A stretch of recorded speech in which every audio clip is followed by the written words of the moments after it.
San Deícola, fundador de la Abadía de Lure, 18 de enero. Era a fines del siglo VI cuando San Congal, abad del monasterio irlandés de Bangor, facultó al joven monje columbano, que con insistencia se lo suplicaba, para partir al continente a fin de trabajar por la gloria de Dios.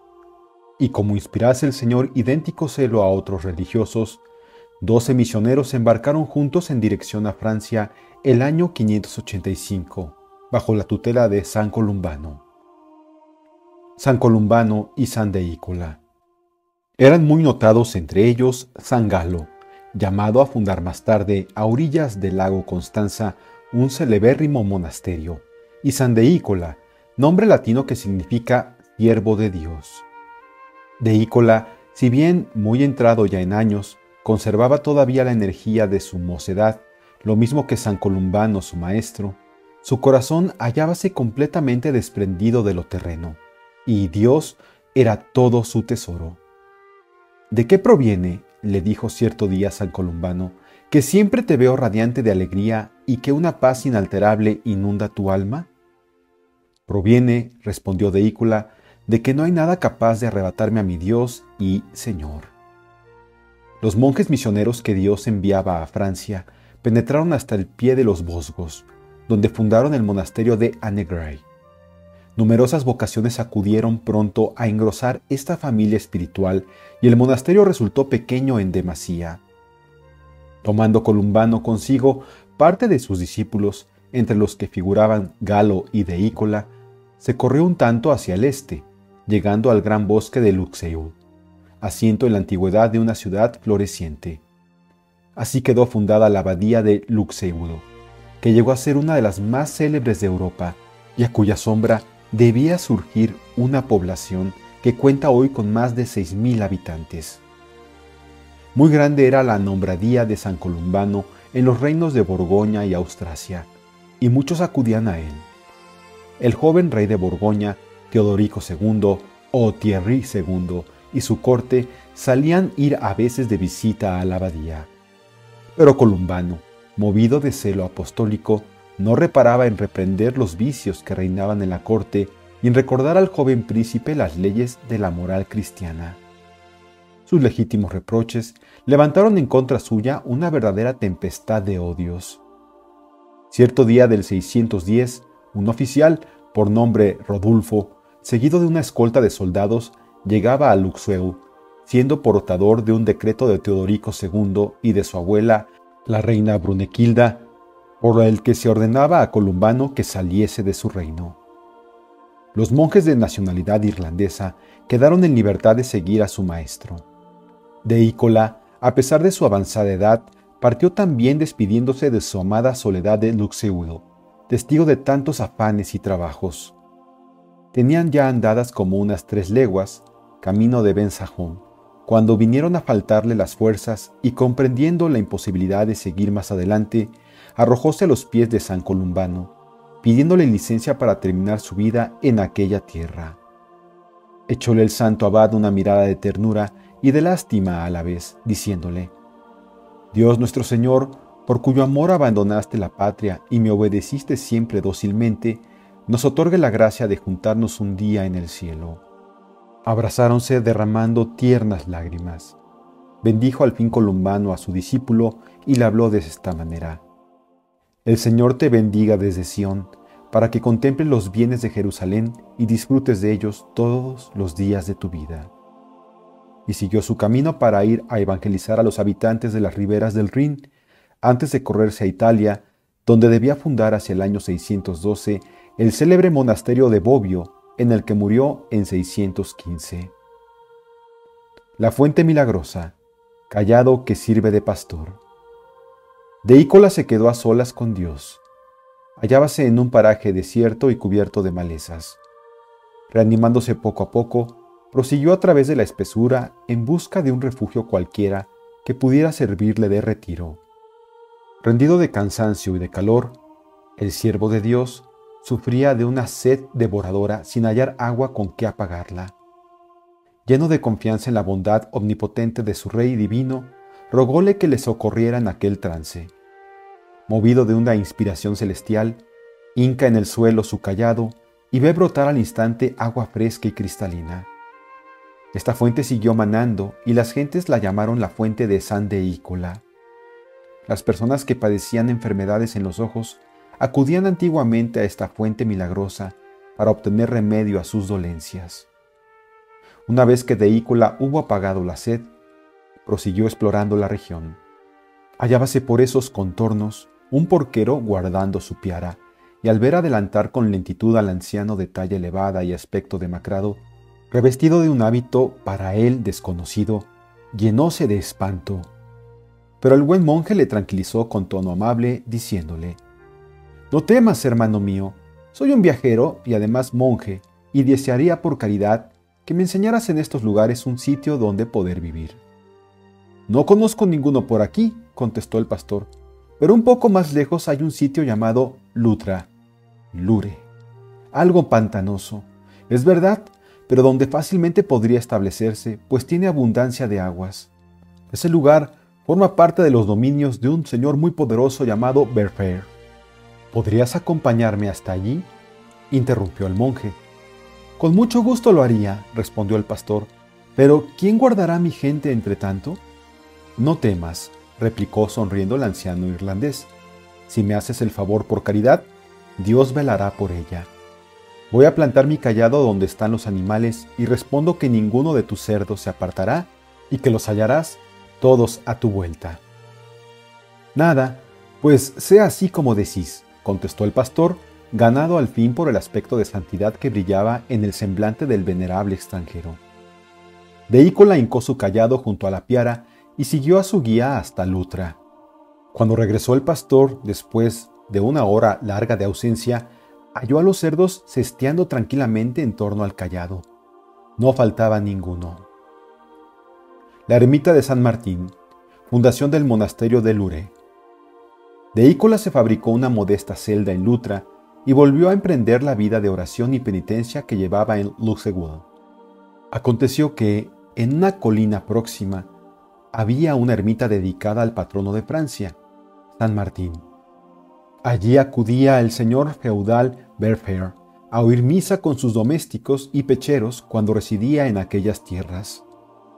El santo ermitaño vino a ser uno de los más asiduos asistentes de la capillita. Con frecuencia acudía a rezar, tanto de día como de noche. Si estaban cerradas las puertas, invocaba al Señor y al momento ángeles invisibles se las abrían de par en par. Deícola penetraba y se ponía a cantar salmos en acción de gracias. No obstante, el sacerdote que administraba la ermita tuvo la debilidad de dejarse llevar por los celos. «Pues no viene este monje extranjero a suplantarme», decía. Cierto día en que se hallaban congregados allí bastantes fieles, llevó su poca delicadeza hasta decir: «Me da un no sé qué, que este extranjero es un insigne brujo, pues por más cuidado que pongo en cerrar puertas y ventanas y amontonar zarzas a la puerta de la ermita, este hombre halla modo de penetrar sin dificultad alguna durante la noche».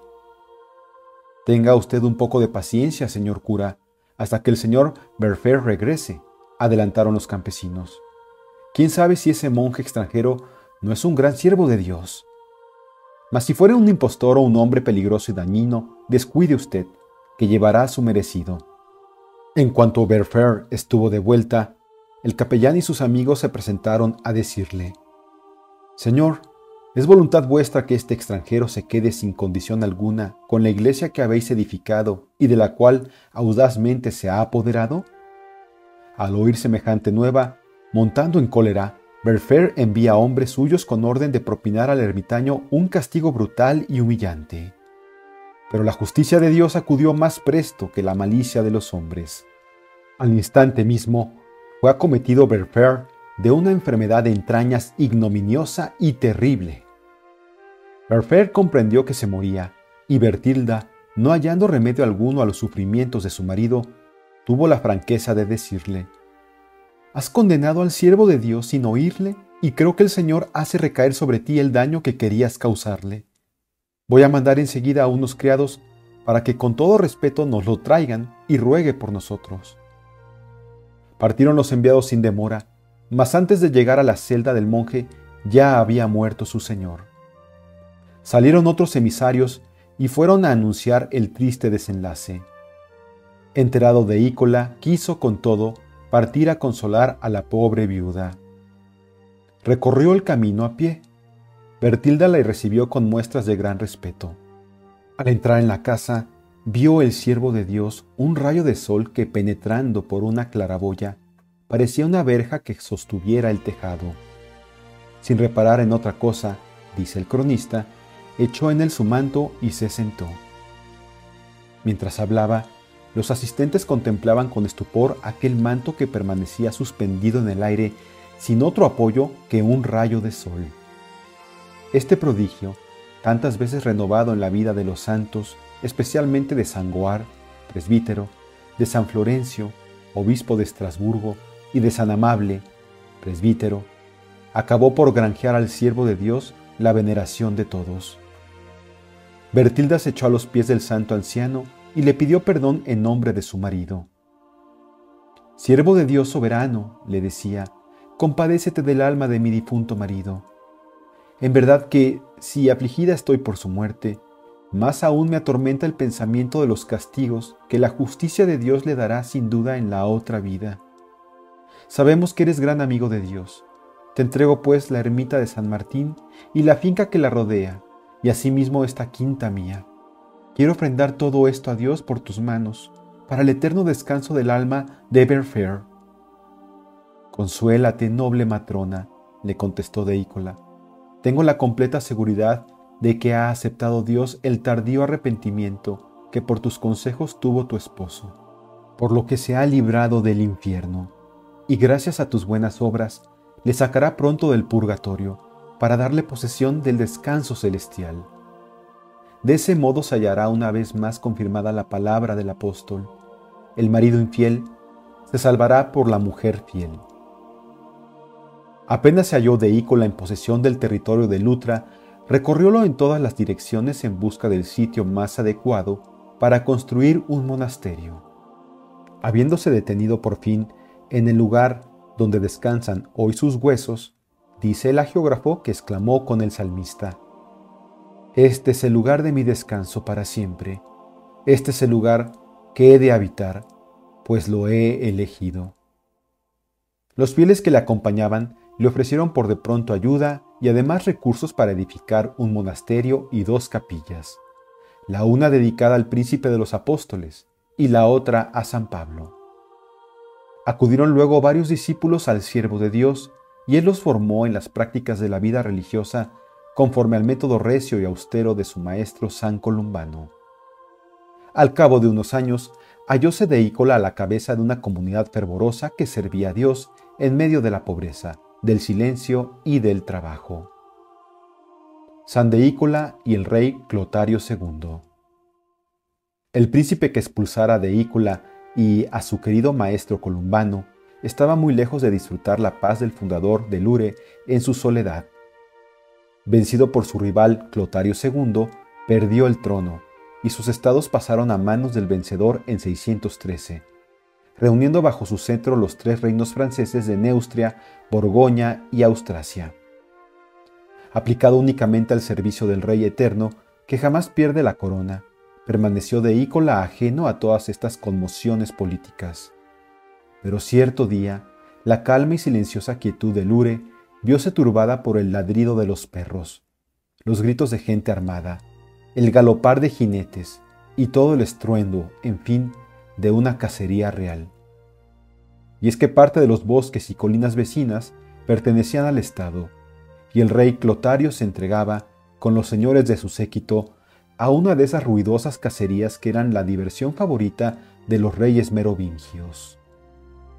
Un pobre jabalí, que huía de los dardos de los cazadores, corrió veloz a refugiarse en el humilde monasterio y se metió en la celda de nuestro santo. El buen anciano le echó la mano suavemente a la cabeza y le dijo: «Pobre animalito, pues que has venido a implorar la caridad de los monjes, tu vida queda asegurada». Los cazadores, que seguían con ardor su presa, llegaron sin mucho tardar y, viendo a la fiera tranquilamente echada a los pies del santo monje, quedaron pasmados de admiración y corrieron a referir el suceso a Clotario. El rey quiso ver al ermitaño. El poderoso monarca y el humilde fraile se saludaron con recíproco respeto. Elevaron juntos al cielo una plegaria al soberano Señor de todo lo creado, y luego preguntó Clotario al anciano de dónde era y cómo había venido a establecerse en aquella tierra. Deícola satisfizo sus deseos en pocas palabras. Oyendo el príncipe que era discípulo de San Columbano, de quien él mismo había sido protector, se informó con bondadoso interés de los medios de subsistencia que el santo abad y sus compañeros podían hallar en aquella soledad. Escrito está, respondió el monje, que nada falta a los que temen al Señor. Llevamos vida pobre, pero es muy suficiente con ayuda de Dios y su santo temor. Estas palabras acrecentaron la veneración del rey para con el abad. Hizo donación a la naciente comunidad de todos los bosques, pastos y pesquerías que el Estado poseía en los alrededores de Lure. Ello fue para la abadía el comienzo de largos siglos de prosperidad. San Deícola a los pies de su santidad. Aleccionado, sin embargo, el santo fundador por los pasados acontecimientos políticos de lo transitorio del humano poderío, se propuso colocar el patrimonio de la nueva abadía bajo la protección de un poder más durable que el del rey Clotario.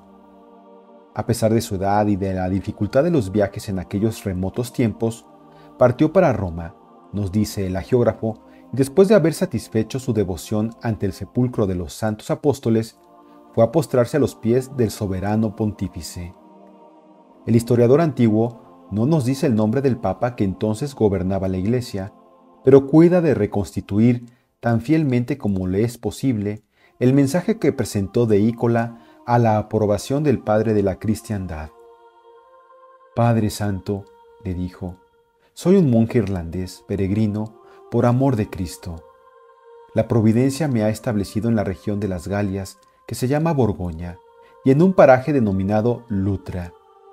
Con el auxilio divino, he levantado a proporción de mis posibilidades 2 oratorios dedicados a San Pedro y San Pablo, patronos de Roma, y el Señor ha dotado a aquel lugar, por mediación de los príncipes de la tierra de fincas, de rentas reales y de cuanto es necesario para uso de nuestros hermanos. Pero los habitantes de la región son todavía incíviles y de tal rapacidad que sobrepuja todo límite. Por eso, Padre soberano, he determinado someter dicho lugar y todas sus pertenencias al príncipe de los apóstoles, por medio de un acta expresa legalizada para perpetua memoria. Y en virtud de dicha acta, deseo que mis sucesores que desde ahora en adelante gobiernen canónicamente aquel lugar, paguen cada año a la sede apostólica un censo de 2 reales vellón. El Papa acogió con benevolencia la instancia del veterano monje irlandés. Diole reliquias y ornamentos sagrados para su convento y una bula por la que se ponía a la abadía de Lure bajo la inmediata dependencia de la Santa Sede. En virtud de dicha bula, cuyo texto auténtico por desgracia no existía ya en el siglo X, ningún rey, ningún potentado de la tierra tenía poder alguno sobre el monasterio, ni podía causarle el menor daño. El emperador, en calidad de protector de la Santa Sede, estaba obligado a proteger con igual fidelidad la abadía de Lure. Últimos días de San Deícola, San Columbino.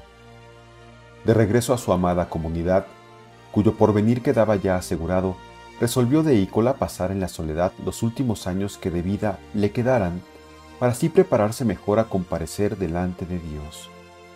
Confió el gobierno del monasterio a su discípulo y ahijado Columbino, irlandés como él, quien después de acompañar a su padrino a Luxeuil, había venido a juntarse con él en el monasterio de Lure, y luego se retiró por su parte a una ermitilla poco distante que dedicó a honra de la Santísima Trinidad.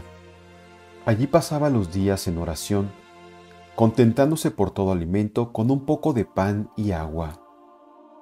Mientras tanto, la comunidad seguía prosperando, dirigida por Columbino, cuyas virtudes no eran menos admirables, pudiendo ver cómo muchos hombres distinguidos por su nacimiento y riquezas abandonaban el mundo para abrazar bajo su dirección una vida más perfecta. De este modo la vida religiosa congregaba en una misma familia de hermanos a nobles y plebeyos, señores y siervos, ricos y pobres, que por amor de Jesucristo se habían hecho iguales. Notando que se le acercaba la hora postrera, volvió de Ícola a bendecir por última vez a sus hijos y se durmió dulcemente en el Señor el 18 de enero del año 625. Pocos años más tarde, fue Columbino a juntarse con él en el cielo, y las gentes tuvieron para los dos santos monjes común veneración. En los primeros años del siglo VIII fue la abadía devastada e incendiada por los sarracenos, pero las llamas respetaban el oratorio donde descansaban los restos de los dos santos. No obstante, volvióse a levantar la abadía, pero en 856 Lure y sus propiedades fueron adjudicadas por el rey de Lorena, Lotario II, a su mujer ilegítima Gualdrada. Los religiosos fueron expulsados de la abadía. Gualdrada la entregó a Everardo, conde de Alsacia. Pero Dios velaba por la herencia de San de Ícola.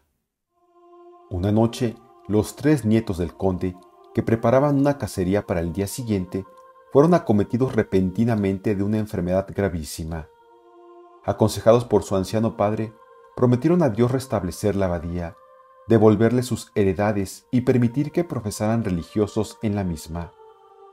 Volvióse a construir, en efecto, el monasterio y a un piadoso ermitaño, el venerable Baltrano, le fue ofrecida la dirección de la naciente comunidad. El emperador Otón confirmó con su autoridad la restitución de los bienes usurpados, volviendo a ser la abadía de Lure uno de los monasterios más famosos de Occidente, pues sus abades tomaron asiento entre los príncipes del Sacro Imperio. En torno a la abadía se formó poco a poco una ciudad que cuenta hoy más de 6.000 almas. La iglesia levantada antiguamente en honor de San de Ícola fue derribada a fines del siglo XVII, por cuyo motivo se depositaron sus reliquias el 24 de mayo de 1676 en la iglesia de la abadía. La Revolución Francesa expulsó a los monjes, pero la iglesia parroquial conserva las reliquias venerandas del santo fundador. Roguemos a Dios que conserve siempre en pie a los religiosos y sus monasterios, verdaderos pararrayos que detienen la ira de Dios dispuesta a descargar sobre los pecadores.